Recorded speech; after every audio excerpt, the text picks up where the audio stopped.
여호와께서 이와 같이 말씀하시되 하늘은 나의 보좌요 땅은 나의 발판이니 너희가 나를 위하여 무슨 집을 지으랴. 내가 안식할 초소가 어디랴. 나 여호와가 말하노라. 내 손이 이 모든 것을 지었으므로 그들이 생겼느니라. 무릇 마음이 가난하고 심령에 통회하며 내 말을 듣고 떠는 자 그 사람은 내가 돌보려니와. 오늘은 하나님이 돌보시는 사람, 이런 제목으로 여러분들에게 말씀을 드리려고 합니다. 제목만 들어도 좀 어떻게 마음이 흐뭇해지지 않습니까? 하나님이 나를 돌봐 주신다고 하니까 이거보다 완전한 케어가 어디 있어요? 하나님이 나를 돌본다면 오늘 하루가 행복해질 거라고 믿습니다. 성경을 보면 에베네셀이라는 말이 있습니다. 에베네셀 모르는 분 없어요. 거의 다 알 겁니다. 이 에베네셀이라고 하는 이 말은 여호와께서 우리를 여기까지 도우셨다. 어디까지 도우셨어요? 이곳까지. 지금 이 자리에 있는 이곳까지 하나님이 도우셨다는 뜻입니다. 하나님이 도와주지 않는다면 우리는 단 하루라도 편안하게 살 수가 없을 겁니다. 왜냐하면 이 땅은 사고 천국이에요. 사고 왕국입니다. 언제 어디서 어떤 사고가 일어날지 모르는 그런 불안한 하루하루를 우리는 보내고 있습니다. 뭐 사건 사고, 뭐 여러분 뉴스 틀면 엄청나게 많습니다. 지난 5월 달에는 비행기 사고가 계속해서 들려왔어요. 저도 이제 7월에 선교를 가야 되는데 자꾸 비행기 사고 소식이 나오니까 이거 가야 돼 말아야 돼, 비행기를 타야 돼 말아야 돼, 걱정이 좀 되더라고요. 그리고 이번 6월 달에 보니까 얼마나 많은 산에 불이 났는지, 왜 이렇게 산불이 많이 나요? 크고 작은 산불이 일어나고 공장에 얼마나 많은 화재들이 일어나고 있는지 몰라요. 심지어 춘천의 어느 아파트에서는 화재가 또 발생하는 사건도 일어났습니다. 이번 금요일인데요, 우리 이계의 송도님 남편이 지병으로 돌아가셨습니다. 그리고 어제 토요일인데 옆집에 이제 어르신이 굉장히 정정했는데 엊그저께만 해도 제가 인사를 드렸거든요. 근데 어제 갑자기 돌아가셨다는 거예요. 그래서 얼마나 많은 경찰차와 앰뷸런스가 왔는지 모릅니다. 저는 이런 일들을 보면서 에베네셀의 하나님께서 지켜주지 아니한다면, 그 하나님이 순간순간 나를 돌아보아 주지 않는다면 나도 사고를 만날 수밖에 없겠구나. 정말 하나님, 에베네셀 하나님, 오늘도 나를 도와주십시오. 내 생명과 내 영혼을, 내 가정을 지켜주시기를 바랍니다. 기도할 수밖에 없어요. 사실 우리가 여기까지 올 수 있었던 건 모두 다 에베네셀의 하나님께서 돌보아 주셨기 때문이라고 저는 믿습니다. 지금까지 살면서 하나님의 돌보아 주심을 경험해 보지 못했다면 오늘 주시는 말씀을 통해 하나님이 여러분을 돌보신다고 하는 그 역사를 여러분에게도 일어나기를 바랍니다. 사무엘 선지자 당시 이스라엘은 블레셋에게 많은 괴로움을 받고 있었습니다. 그때 사무엘 선지자가 일어나 백성들을 미스바로 모이게 했습니다. 그리고 미스바에 모여서 우리 회개합시다. 지금 나라가 이렇게 블레셋에게 어려움을 당하고 있고 또 흉년이 오고 여러 가지 나라의 재난이 온 건 다 우리의 죄 때문입니다. 그래서 하나님 앞에 우리의 죄를 내놓고 회개하고 우리 회개 운동을 합시다라고 백성들을 미스바에 모여게끔 만들고 함께 기도하는 그런 일들이 일어났습니다. 참 희한하게 회개하고 눈물로 기도하고 났더니 블레셋 군대와 싸워서 이기는 은혜가 있었습니다. 하나님께서 큰 의뢰를 발해서 블레셋 군대를 물리쳐 주셨습니다. 그래서 사무엘은 미스바와 센 사이에 돌비를 세우고 에베니셀이라고 불렀습니다. 진심으로 회개하고 기도했더니 누가 도와주셨어요? 하나님이 돌보아 주셨다는 것입니다. 오늘 본문 말씀에도 이사야 선지자는 이스라엘 백성들에게 경고합니다. 회개 없는 삶이 얼마나 어리석고 미련한 것인지를 오늘 본문 말씀을 통해 말해주고 있습니다. 우리는 하나님이 어떤 분이신지를 잘 이해해야 합니다. 여러분이 믿는 하나님이 어떤 분인지를 알아야지요. 그래야 여러분이 그 하나님의 도움을 받으며 살 수 있다고 하는 것입니다. 하나님을 믿는다고 해서 무조건 돌보아 주시는 분이 아닙니다. 여러분 착각하지 마세요. 내가 교회 나왔으니까 하나님 무조건 나를 돌봐 주시겠지. 내가 교회 나와서 오늘 예배 드리니까 하나님 무조건 나를 돌보고 지켜주시겠지. 여러분 그런 생각 버려야 됩니다. 2절을 보십시오. 2절에서 이렇게 얘기합니다. 무릇 마음이 가난하고 심령에 통회하며 내 말을 듣고 떠는 자 그 사람은 내가 돌보아 주겠다. 하나님이 어떤 사람을 돌보아 주신다고요? 마음이 가난하고 심령에 통회하고 하나님의 말씀을 들을 때 눈 그냥 땡그려 두고 목 뻣뻣하게 이러고 듣는 사람이 아니라 어떻게 들어요? 좀 떠는 척이라도 해봐요. 하나님만 말씀 때 막 이렇게 여러분 회사 회장님이 얘기하면 막 긴장되잖아요. 막 그냥 뭐 어쩔 줄 몰라 하잖아요. 우리 학교 다닐 초등학교 때 선생님이 야 아무개 하고 부르면 괜히 긴장되고 그렇죠? 왜 그렇습니까? 오늘 하나님의 말씀을 들을 때 하나님에 대한 이 경외심으로 여러분들이 좀 떨리는 마음으로 하나님의 말씀을 듣기를 바랍니다. 한마디로 마음을 고쳐먹고 잘못된 생각과 삶을 회개하라는 말씀입니다. 회개하라는 이 말은 죄악에서 돌아서라, 죄에서 떠나라고 하는 말씀입니다. 그래서 이사야 선지자는 두렵고 떨리는 마음으로 회개하는 자는 하나님께서 돌보아 주시지만 회개하지 않는 자에게는 그들이 무서워하는, 여러분 죄 짓는 사람도요 그냥 죄 짓는 거 아니에요. 그들의 마음 한 구석에는 뭐가 있어요? 이러면 큰일 나지. 이 죄 짓다가 언젠가는 나한테 문제가 생기겠지. 늘 이렇게 두려워하는 마음이 그들에게 있어요. 뻔뻔함도 있지만, 근데 그들이 무서워하는 것이 어떻게 돼요? 오게 될 거라고. 몇 절에서 말씀해 주고 있어요? 4절에서 말씀해 주고 있다는 얘기예요. 내가 두려워하는 일들이 벌어지는 겁니다. 회개하지 아니하면. 그렇다면 여러분들은 하나님께서 돌보아 주기를 원한다면 정말 여러분 마음에 하나님이 나를 돌보아 주셨으면 좋겠다, 이런 마음이 있습니까? 정말 그런 마음이 있기를 원한다면 오늘 여러분 먼저 마음이 가난해져야 돼요. 뭐가 가난해져야 된다고요? 여러분의 심령이 가난해져야 된다는 겁니다. 여기서 심령이 가난하다고 하는 이 말은 육신적인 조건을 말해주는 것이 아닙니다. 마음이 가난한 사람이란 오직 하나님만 의지하려고 하는 사람입니다. 여러분 마음에 정말 난 하나님만 의지하고 하나님만 믿겠다고 하는 이런 마음이 있습니까? 그 마음이 있다면 여러분은 뭐예요? 마음이 가난한 겁니다. 나는 부족한 사람입니다. 나는 하나님 없이 살 수 없습니다 라고 고백하며 주님을 의지하고 바라보는 사람, 이 사람의 마음이 가난한 겁니다. 돈 없는 사람이 가난한 게 아니에요. 오늘 여러분의 마음이 오직 하나님만 의지하는 이 마음이 가난한 마음인 줄로 믿습니다. 시편 42편 1절에서 마음이 가난한 사람에 대해 잘 표현해 주는 내용이 나옵니다. 제가 한번 읽어볼게요. 시편 42편 1절. 사슴이 시냇물을 찾기에 갈급함 같이 내 영혼이 주를 찾기에 갈급하나이다. 이 고백이 누구의 고백인지 아십니까? 다윗의 고백이에요.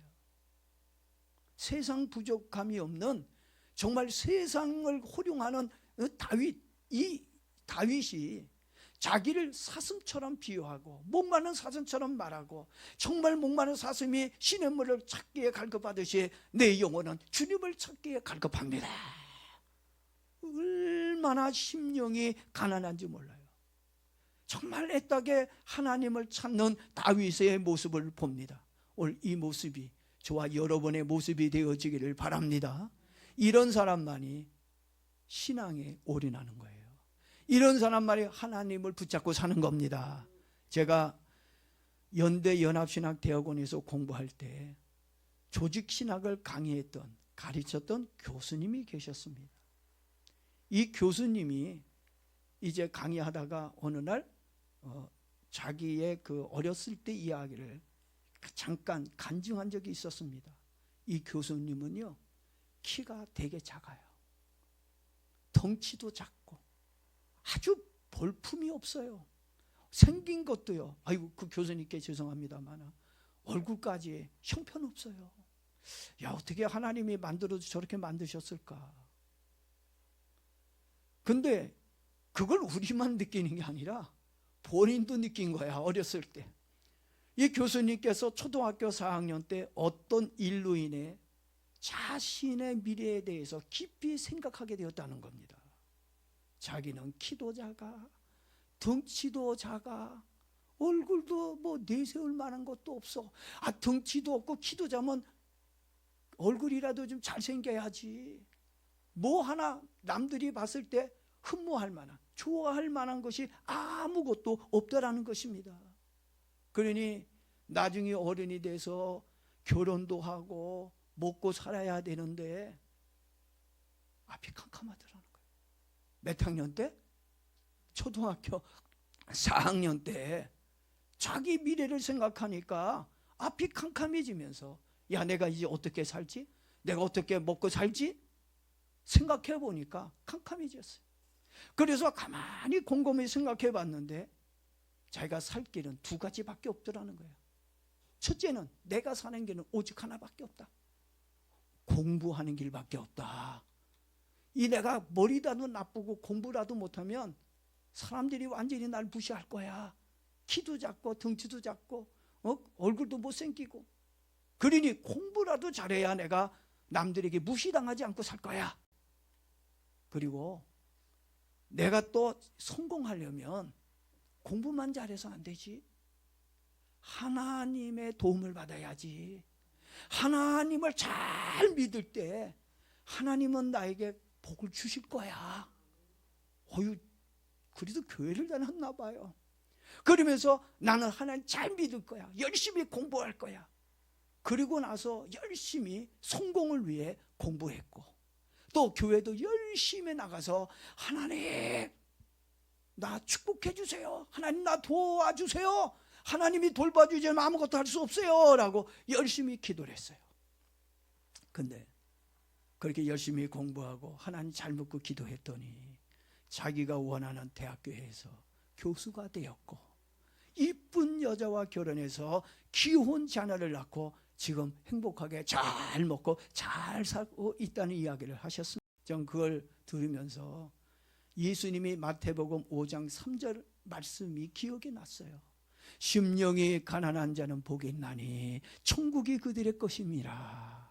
오늘도 심령이 가난한 여러분에게 천국이 임할 거라고 믿습니다. 천국만 임하는 게 아니에요.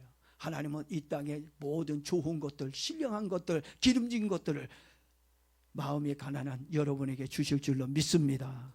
심령이 가난한 사람만이 하나님을 의지할 수 있고 하나님이 주시는 축복을 받을 수가 있기 때문입니다. 여러분, 세상 너무 좋아하지 마십시오. 세상 놀 거 많지요. 먹을 거 많지요. 좋은 거 많지요. 그렇다고 세상 너무 의지하고 너무 세상 좋아하고 따라가지 마십시오.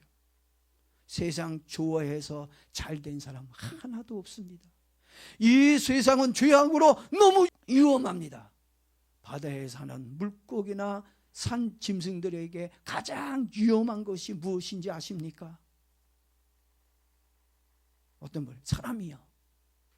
여러분, 사람이 버린 쓰레기입니다. 사람들이 버린 쓰레기를 삼키다가 죽는 동물과 물고기들이 너무 많다는 거예요. 이처럼 내 영혼에 도움이 되지 않는 온갖 세상 쓰레기 같은 것에 더 갈망하지 말고 세상에 미련 떨지 말고 하나님만 사모하며 살기를 축복합니다. 그러면 누가 돌봐주신다고요? 하나님이 돌보아 주신다는 얘기입니다. 그리고 또 두 번째로, 자, 하나님이 어떤 사람을 돌보아 주시느냐? 2절에 어떤 사람이라고 나와 있죠?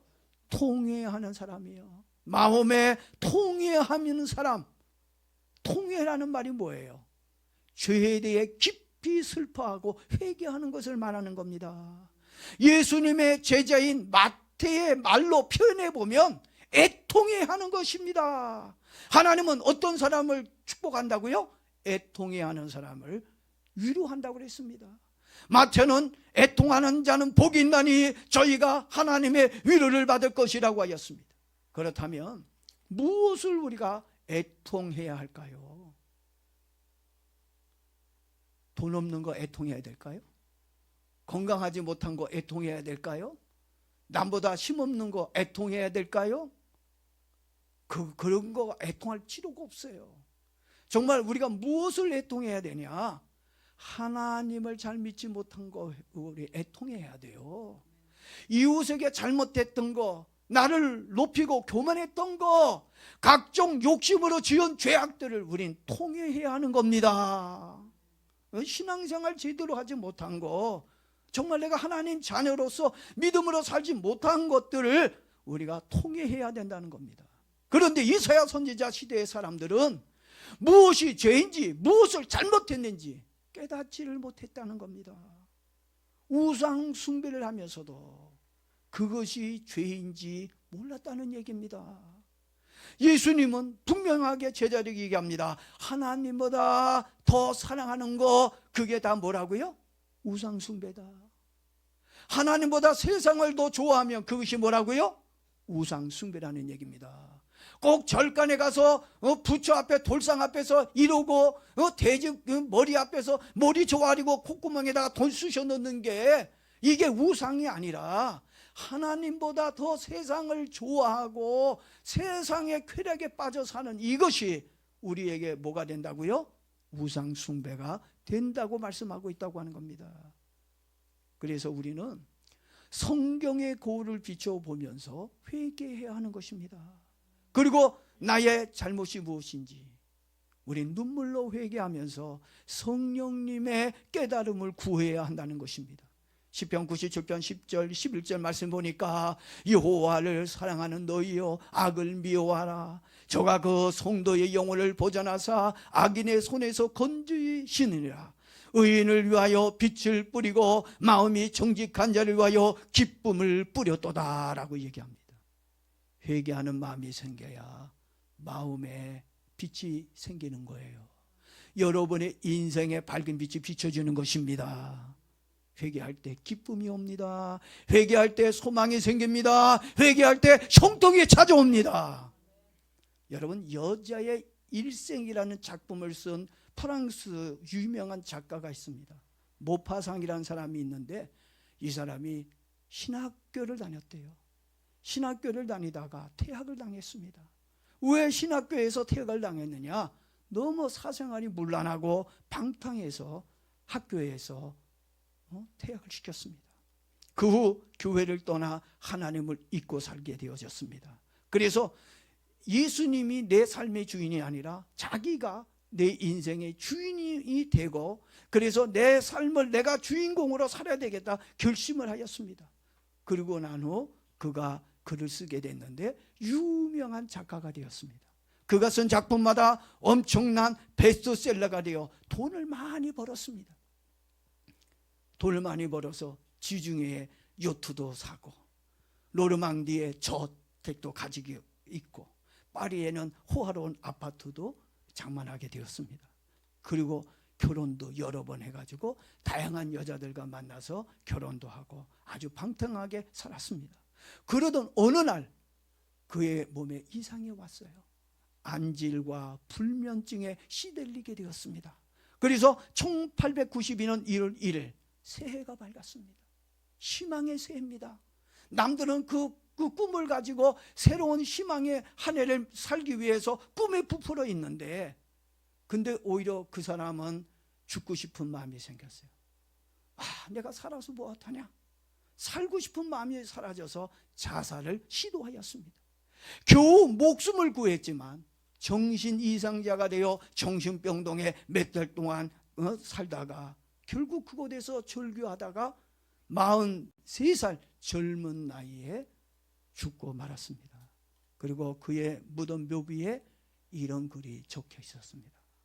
나는 모든 것을 소유하고자 했지만 결국 아무것도 갖지 못했다. 아주 슬픈 글이었습니다. 다시 한번 제가 얘기할게요.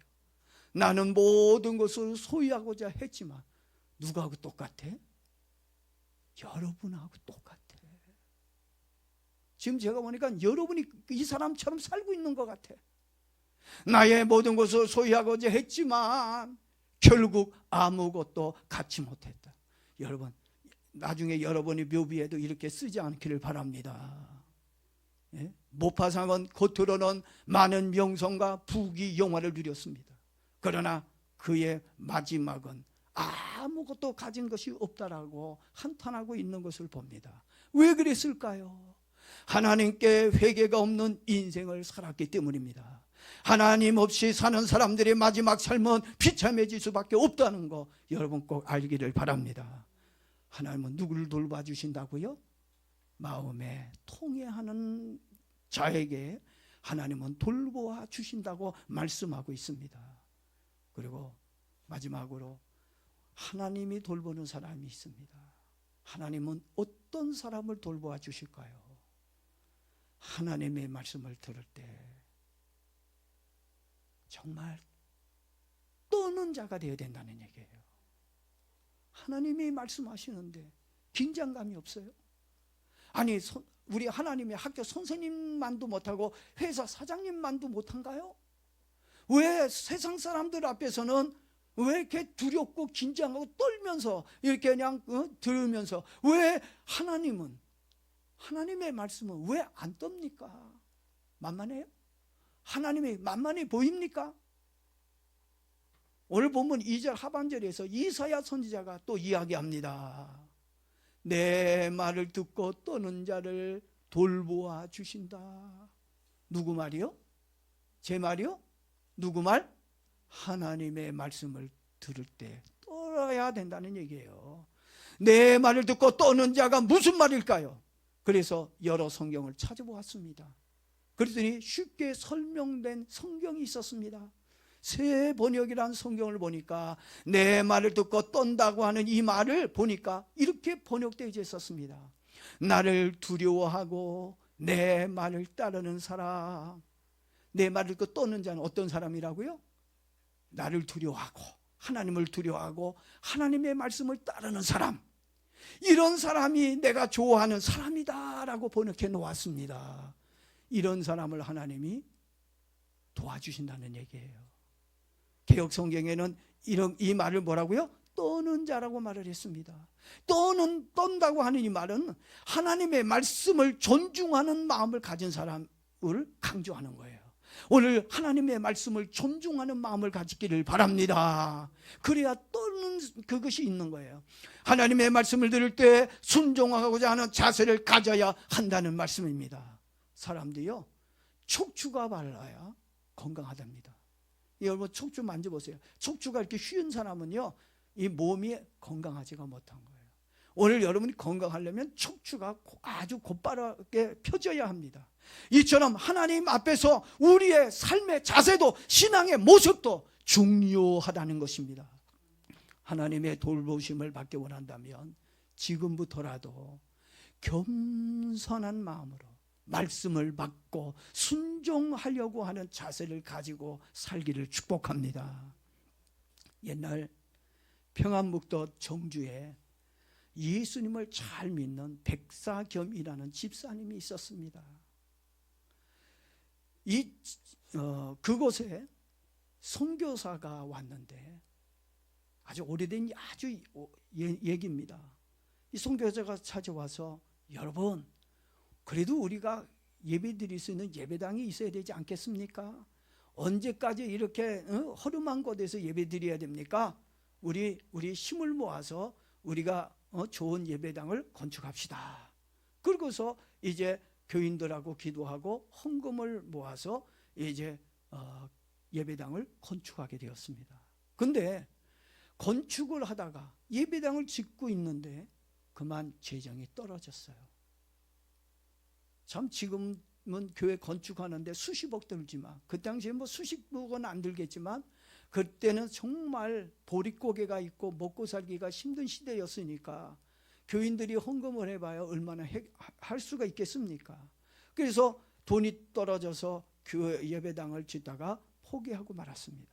그때 백사겸이라는 집사가 선교사님의 말씀을 듣고 내가 하나님께 내가 드려야지. 그리고 1000평이 되는 땅, 자신의 땅을 가지고 있는 땅 전 재산을 팔아서 예배당을 완성하게 되었습니다. 그래서 선교사가 걱정이 돼서 물었어요. 집사님, 이제는 뭘 먹고 살래요? 땅 다 팔아서, 농사꾼이었는데 지금 농사 짓는 땅 다 팔아서 예배당 지었는데 이제 집사님 무엇으로 먹고 살려고 합니까? 그러자 이 백집사님이 먹고 살 것이 없습니다 라고 그러더래요. 이제 가진 게 아무것도 없어요. 그래서 선교사님이 고민이 빠졌습니다. 그래서 기도했어요. 그리고 이 선교사님이 백사겸 집사님을 교회의 사찰로 세웠습니다. 그리고 그의 아들을 평양으로 데리고 가서 공부를 시켰습니다. 그 아들이 그 이후 미국으로 유학을 가서 프리스턴 신학교와 프리스턴 대학원을 졸업하게 되었습니다. 그리고 예일 대학에서 공부해서 박사학위 4개나 받아서 한국으로 돌아왔습니다. 그분이 연세대학교 총장을 했고 6.25 때 우리나라 문교부 장관을 지낸 백낙준 목사님입니다. 이렇게 백사겸 집사님이 하나님의 말씀을 들었을 때 떨리는 마음으로 듣고 순종했기에 그의 아들들이, 후손들이 잘된 줄로 믿습니다. 이왕에 하나님 믿을 바에 우리도 좀 제대로 믿읍시다. 정말 하나님 앞에 시건방 떨지 말고 하나님 앞에서 긴장하고 떠는 모습을 좀 보여드리며 살기를 바랍니다. 하나님의 말씀에 떨게 될 때 하나님의 돌보심이 있다는 것을 기억하시고 순종하며 사는 저와 여러분이 다 되길 주님의 이름으로 축원합니다. 축원합니다. 이 시간에 우리 같이 기도합니다.